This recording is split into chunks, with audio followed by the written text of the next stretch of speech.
L'histoire des hôpitaux par Hamida Chaouki, docteur en médecine, docteur en histoire, une émission de Georges Lens et Frédéric Gelbert. Bonjour Hamida. Donc en poursuivant notre progression chronologique, nous arrivons à la Révolution. La Révolution, c'est la fille des philosophes des Lumières, avec une promotion de la science, mais surtout une libération des carcans de la société, une fin des corporatismes. Qu'en est-il des bouleversements liés à la Révolution sur la structure des hôpitaux et l'enseignement de la médecine?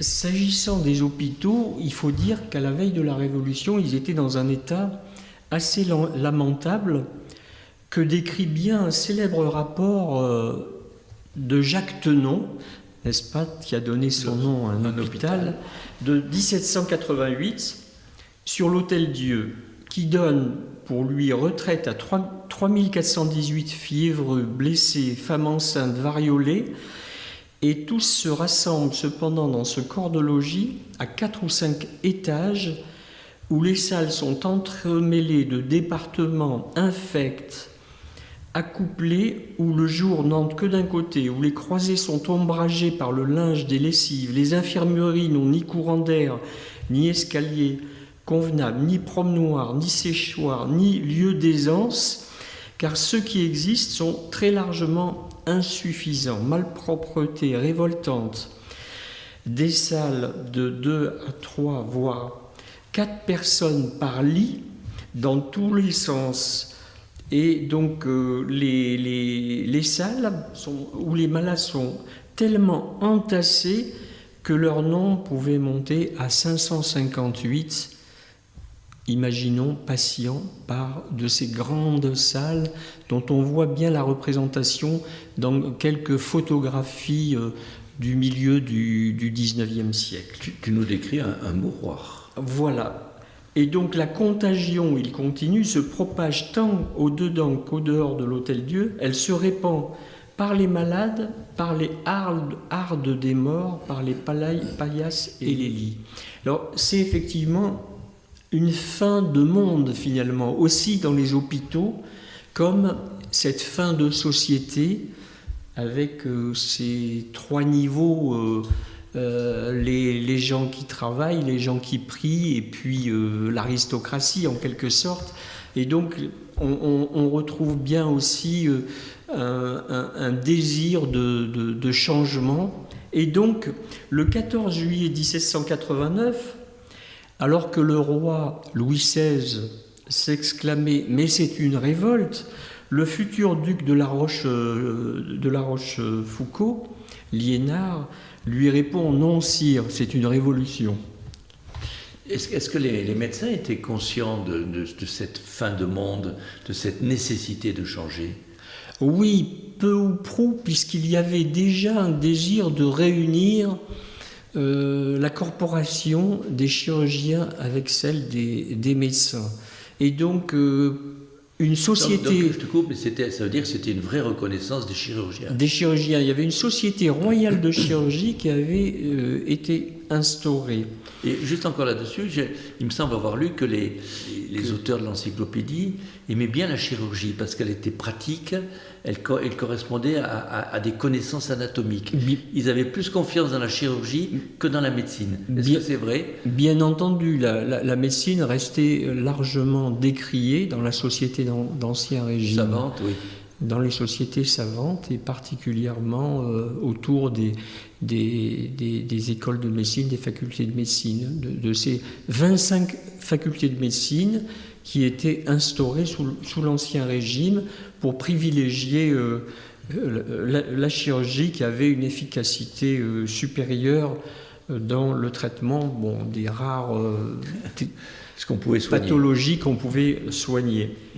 Et donc, un vent d'utopie parcourt l'Assemblée constituante qui reste raisonnable, dirons-nous, mais particulièrement l'Assemblée législative. Vous savez qu'à la fin de l'Assemblée constituante, l'ensemble des députés démissionnent, mais ne sont pas renouvelables. Et donc c'est une nouvelle Assemblée, la législative, suivie de la constituante. Et un personnage que l'on connaît bien dans notre département, Bertrand, Barrère, député des Hautes-Pyrénées, et c'est lui qui a créé le département des Hautes-Pyrénées, le 22 Floréal de l'an 2, déclarait « Plus d'aumônes, plus d'hôpitaux ». Tel est le but vers lequel la Convention doit marcher sans cesse, car ces deux mots doivent être effacés du vocabulaire républicain.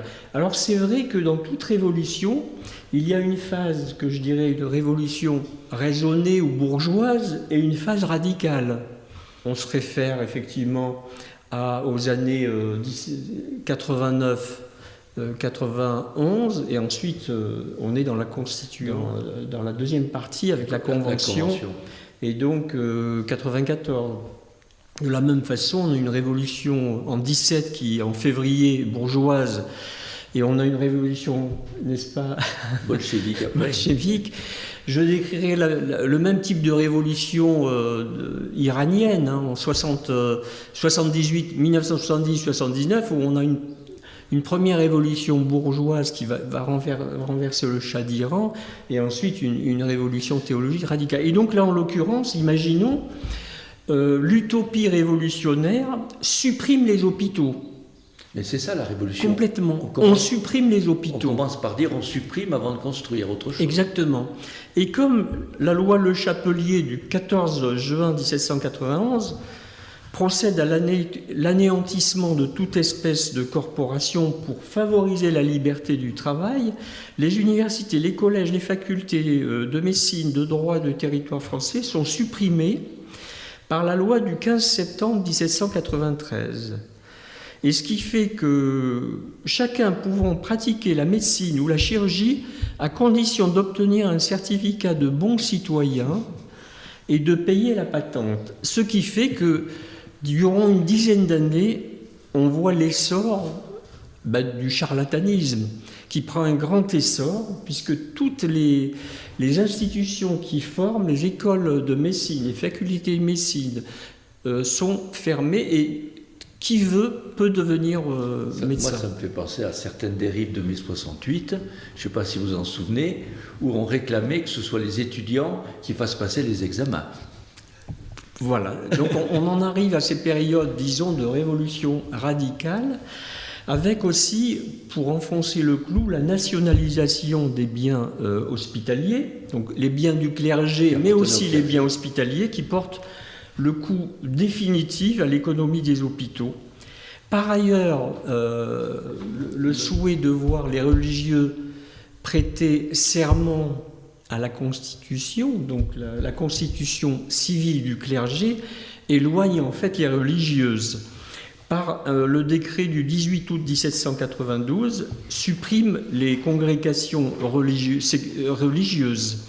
Et donc les religieuses qui sont entre guillemets les infirmières de ces hôpitaux sont obligées de quitter, sans compter bien sûr les persécutions auxquelles le clergé est soumis durant ces années. Donc voilà, donc le 27 juillet 1794, le coup d'État de Thermidor, les ultras, dirons-nous, sont passés par la guillotine. La fin de Robespierre. Voilà, Robespierre, comité de salut public, où figure Bertrand Barrère, qui lui, finalement, meurt paisiblement en 1841, et il fait d'ailleurs don à l'hôpital de l'Aiguerotte, de la Clôture. Il donne un certain montant, une façon de se réconcilier avec les hôpitaux qu'il avait voulu, lui, supprimer. Ce personnage a eu un rôle important aussi dans les massacres en Vendée. Il a appelé à la guerre vendéenne, qui a fait des dizaines de milliers de morts. Et donc, on peut dire que l'historiographie peut être mitigée quant à sa représentation de l'image de Bertrand Barrère dans notre département. Donc tu nous décris quand même une révolution qui fait table rase de ce qui existe. Plus de facultés, plus d'hôpitaux, il faut reconstruire. Qu'est-ce qu'ils vont faire ? Et donc, effectivement, l'œuvre de la convention post-thermidorienne va, grâce effectivement à des esprits éclairés comme Antoine-François Fourcroy, 1755-1809, établit dès le 4 décembre 1794, rétablit 3 écoles de santé. Lui, il voulait une forme de centralisation de la formation de la médecine. 3 écoles de santé à Paris, Montpellier, Strasbourg. Et on peut malheureusement et tristement constater que la faculté de médecine de Toulouse n'a été rétablie qu'en 1891. Elle a été fermée durant un siècle. Et la Révolution, la Convention va rétablir effectivement 3 écoles et progressivement un certain nombre de facultés de médecine vont être rouvertes, mais jamais Toulouse avant 1892. Et beaucoup d'autres facultés, j'imagine. Alors, il y a d'autres facultés, mais avant d'atteindre le nombre de 25, il faudra des dizaines d'années. Donc, qui vont être destinés à former des officiers de santé principalement. Pourquoi ? Parce que les guerres révolutionnaires entraînent une véritable hécatombe du corps des officiers de santé, ainsi qu'on les appelait, y compris sous l'Ancien Régime. Et par exemple, durant ces guerres, 600 chirurgiens sont tués durant les batailles. Donc, je cite la bataille de Valmy, par exemple, où effectivement la contre-révolution des royautés, des royaumes ligués contre la France a entraîné un vaste front avec énormément de batailles. C'est énorme, 600 chirurgiens. Énormément. Mais ça veut dire qu'ils allaient aux premières lignes pour chercher les blessés, alors.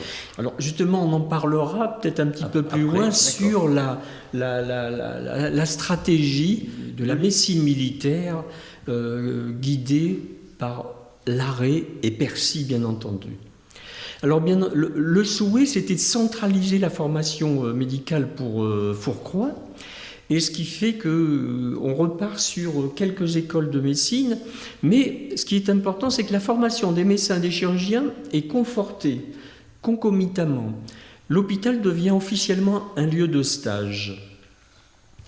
Alors la seule distinction qui va rester entre la formation entre chirurgien et médecin, c'est tout simplement l'examen final qui, lui, aura une orientation médicale ou chirurgicale.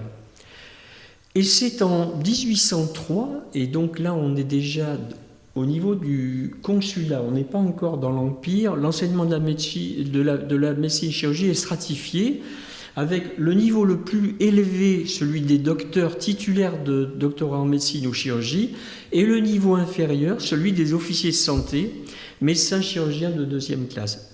Les officiers de santé préexistaient dans l'Ancien Régime, mais ils avaient seulement une fonction militaire. Mais ils étaient formés aussi dans des facultés à l'époque ou... Non, ils étaient formés dans des écoles de médecine, et il y avait des écoles de médecine qui n'étaient... dans chaque département, parfois, il y avait une école de médecine. Les officiers de santé représentaient des praticiens militaires formés sous l'Ancien Régime, mais ils vont aussi, par la suite, devenir des professionnels de santé civils. Et on retrouve l'équivalent actuellement par les infirmiers de pratique avancée. Dans la mesure où il y a une pénurie de médecins, les mêmes réflexes, on va vers effectivement la création d'une fonction d'officier de santé en 2022, qui est l'infirmier de pratique avancée, en quelque sorte. Voilà.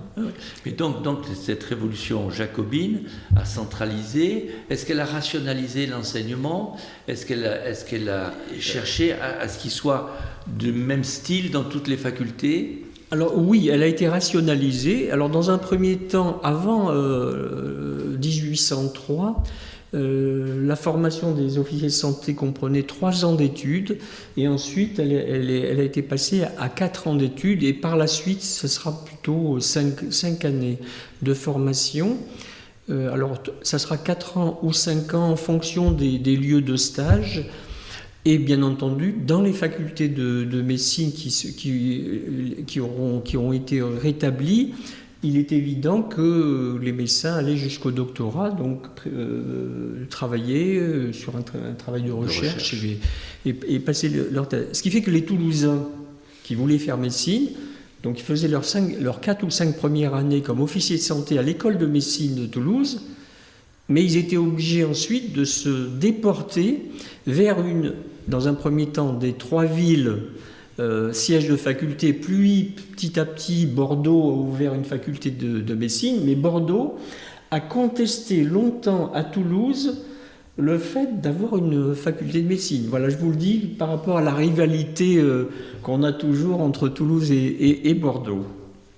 Et est-ce que cette période de guerre a entraîné aussi une restructuration de ce qu'on appelle maintenant le service de santé des armées? Bien entendu, puisque l'effort militaire a été au-delà de l'imaginable. Quand on reprend par exemple la retraite de Russie, 600 000 jeunes Européens qui sont dans les rangs des armées françaises, 50 000 en revinrent. On découvre encore des charniers de soldats européens, puisque la mobilisation, la conscription touchait tous les pays qu'occupait le pouvoir napoléonien. Et donc, bien entendu, que l'effort militaire, médical a été intense, sous la direction de deux grands personnages, dont Dominique Larrey, d'une famille, Alexis Larrey, son oncle, et son fils Hippolyte Larrey, donc chirurgien toulousain, en fait natif de Baudéan dans les Hautes-Pyrénées, et Percy, chirurgien en chef de l'armée du Nord, Larrey étant chirurgien-major de l'armée du Rhin. Et en fait, à l'initiative du baron Larrey, on lui doit la première ambulance volante. Alors, on a considéré qu'il avait inventé l'ambulance. Alors, je me porte un petit peu en faux, puisque au tout début de l'Empire romain, les armées, les légions romaines utilisaient des carpentas, qui étaient des chariots sur lesquels ils déplaçaient leurs blessés. Néanmoins, l'ambulance volante de Larrey, on peut dire qu'elle date de 1792, donc c'est vraiment les guerres révolutionnaires, les premières guerres révolutionnaires. Elle comprenait 3 chirurgiens, un infirmier, et puis des chevaux harnachés de bas et de paniers pour porter les blessés. Au départ, c'était des cacolets, et ensuite il a pensé rapidement à utiliser des ambulances, des véhicules légers. Donc les cacolets, il faut savoir qu'on les a utilisés jusque la bataille de Monte Cassino, qui était très escarpée. On a des images de cacolets, c'est-à-dire que sur des ânes, de chaque côté des paniers sur lesquels étaient disposées des litières, et on déplaçait, on évacuait les blessés de cette façon sur les pans escarpés de Monte Cassino. Mais c'est exactement le type d'ambulance, entre guillemets, animale qu'utilisait au tout départ Larrey, comme il a utilisé des chameaux, on en parlera un petit peu plus loin, lors de la campagne d'Égypte et de Syrie, entre 1798 et 1801. Mais alors, pourquoi est-ce qu'il y a des chirurgiens qui vont en première ligne? Parce que ces chirurgiens, ils vont procéder à des ligatures, à des amputations sur place. Alors, dans un premier temps, plutôt que d'envoyer des ambulanciers pour récupérer les gens. Alors, dans un premier temps, les hôpitaux ambulants étaient situés beaucoup trop loin des champs de bataille. Et donc, Larrey a théorisé, puis il a progressivement rapproché les hôpitaux ambulants, on dirait actuellement les postes médicaux avancés. Ouais. Et il y avait par ailleurs des hôpitaux civils qu'il transformait en hôpitaux militaires dans les villes et les villages, les villes environnantes. Et donc, pour l'ambulance volante, par exemple, l'anecdote, c'est que le service des armées a proposé un concours aux charrons parisiens pour construire l'ambulance volante la plus adaptée. Et en fait, elles étaient beaucoup trop lourdes, et on en est revenu finalement au modèle imaginé par le baron Larrey sur les sites militaires. Elles étaient à 2 roues, à 4 roues, et elles étaient effectivement très, très mobiles. Ce qui fait que ce besoin en officiers de santé, en personnel de santé, on peut dire a conduit à une réquisition de l'ensemble des officiers de santé de 18 à 40 ans lors d'un décret du 1er août 1793.